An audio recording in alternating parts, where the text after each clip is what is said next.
Un animal de compagnie très recherché pour sa taille et sa douceur est le lapin. Ces sympathiques mammifères aux longues oreilles qui se déplacent en sautant est très connu grâce aux dessins animés de Warner Brothers, Bugs Bunny, en font un animal de compagnie que beaucoup de gens continuent de rechercher pour les accompagner dans leur foyer. Les lapins appartiennent à la famille des lagomorphes, très similaires aux rongeurs, mais néanmoins très différents, donc un lapin n'est pas un rongeur. Bien qu'il puisse sembler facile à avoir, ce mammifère est assez compliqué. Il faut l'acquérir à un âge d'au moins 1 mois et demi après sa naissance, lorsqu'il se nourrit pleinement par lui-même, car par envie d'en avoir un très petit, on peut se retrouver avec un lapro qui se nourrit encore de sa mère. La première chose est un endroit où il va dormir, ce qui dépend en grande partie de la race du lapin.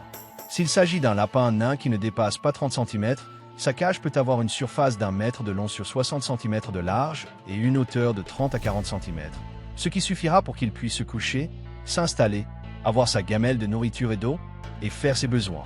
Plus le lapin est grand, plus sa cage doit être grande. On peut mesurer cela en prenant la longueur des pattes avant étirées jusqu'aux pattes arrière lorsque le lapin est couché, pour se faire une idée de la taille minimale de la cage. La grille doit être en métal, et si elle est peinte, il faut utiliser une peinture sans plomb ou non toxique, car ils ont tendance à mordiller tout ce qui est à leur portée. Le sol doit être en tôle ou en grille très serré pour qu'il ne s'y enfonce pas lorsqu'il se couche, et on y mettra de la sciure de bois pour absorber l'urine et éviter que la base ne se désagrège, car l'urine est très concentrée et contient de grandes quantités d'ammoniac et de nitrate, ce qui use rapidement les métaux.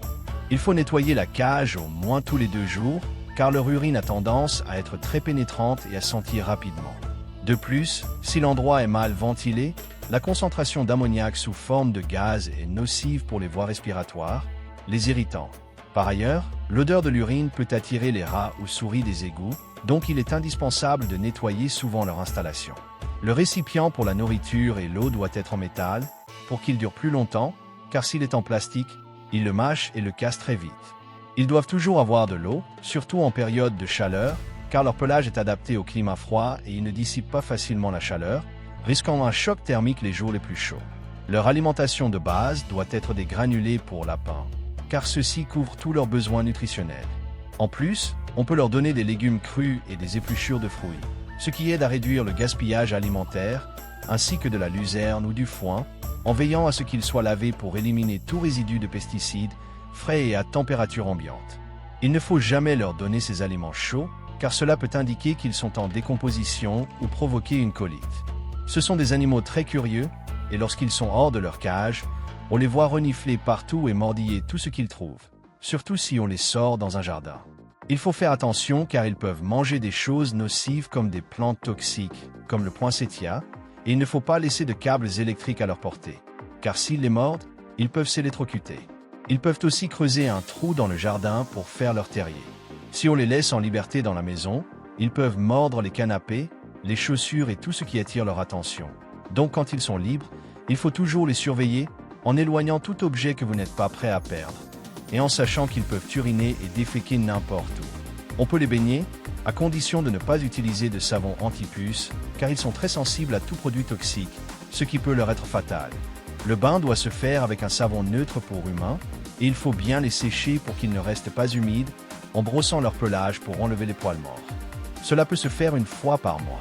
Ce sont des animaux très prolifiques, et même s'ils n'ont pas le plus grand nombre de petits comme les souris ou les rats, ils ont tendance à avoir un nombre élevé de petits. Ils atteignent leur maturité sexuelle à 4 mois pour les races moyennes, 6 à 9 mois pour les grandes races, et 3 à 4 mois pour les petites races. La femelle a une ovulation induite par l'accouplement, donc lorsque celui-ci a lieu, il est très probable qu'elle soit gestante, pour une durée de 31 à 33 jours. Le nombre de lapros peut varier entre 4 et 8, qu'elle nourrira pendant 1 mois à 1 mois et demi. Ensuite, la femelle entrera à nouveau en chaleur et le cycle se répétera si le mâle est proche. Donc, si vous ne voulez pas de petits, il faut les séparer ou stériliser le mâle pour éviter une surpopulation, ce qui peut entraîner des attaques et du cannibalisme. L'espérance de vie des lapins varie selon leur taille, mais en général, elle est de 8 à 12 ans, les races de taille moyenne ayant tendance à vivre plus longtemps. Leurs dents poussent toute leur vie, comme chez les rongeurs, d'où l'erreur de les associer à eux. C'est une des raisons pour lesquelles ils mordillent tout, afin d'user leurs dents, surtout les incisives, car elles peuvent pousser au point de bloquer la mâchoire, pousser de travers, ou même traverser le crâne dans les cas extrêmes. Pour les aider à maintenir leurs dents à un niveau optimal, il faut leur donner un objet à mâcher, comme du bois, de l'écorce d'arbre ou tout objet non dangereux s'ils l'avalent, mais rugueux pour user leurs dents. Comme leurs dents, leurs griffes poussent.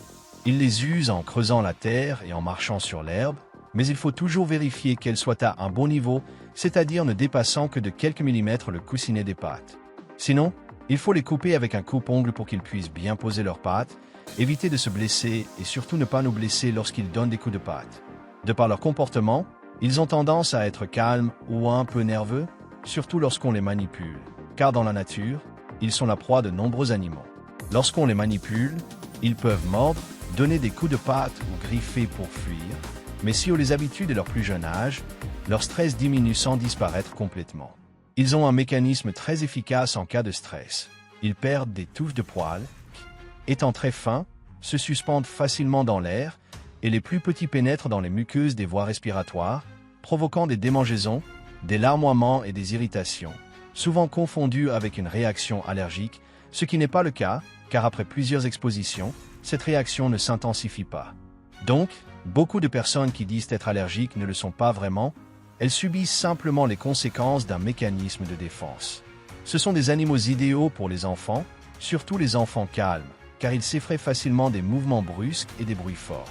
Les adultes peuvent leur apprendre des tours, comme courir entre les pieds ou savoir où aller aux toilettes si on leur enseigne et qu'on est patient, au point d'organiser des concours de saut avec eux.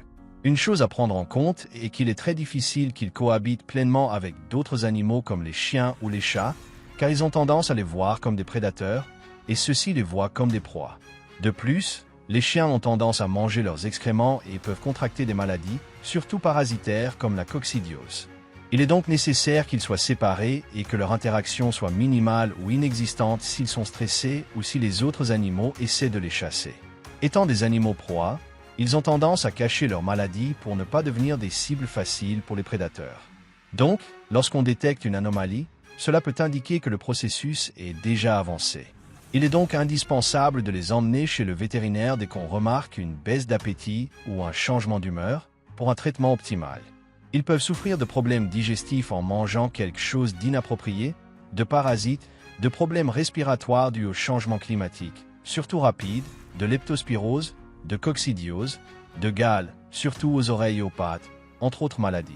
Ce sont des animaux qui ne sont normalement pas vaccinés, bien qu'une vaccination annuelle contre la leptospirose les protégerait contre cette maladie. Il n'est cependant pas recommandé de leur administrer le vaccin contre la rage, car pour eux, cette vaccination peut être mortelle.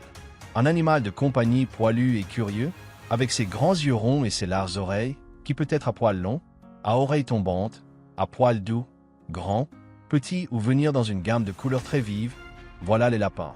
J'espère que la vidéo vous a plu. Si c'est le cas, likez et partagez-la pour faire connaître cette chaîne à plus de gens. Je vous laisse mes réseaux sociaux pour rester en contact, et c'est aussi par ce biais que je ferai les annonces concernant la chaîne. Si vous êtes nouveau, je vous invite à vous abonner et n'oubliez pas de laisser un commentaire ou une question qui vous est venue.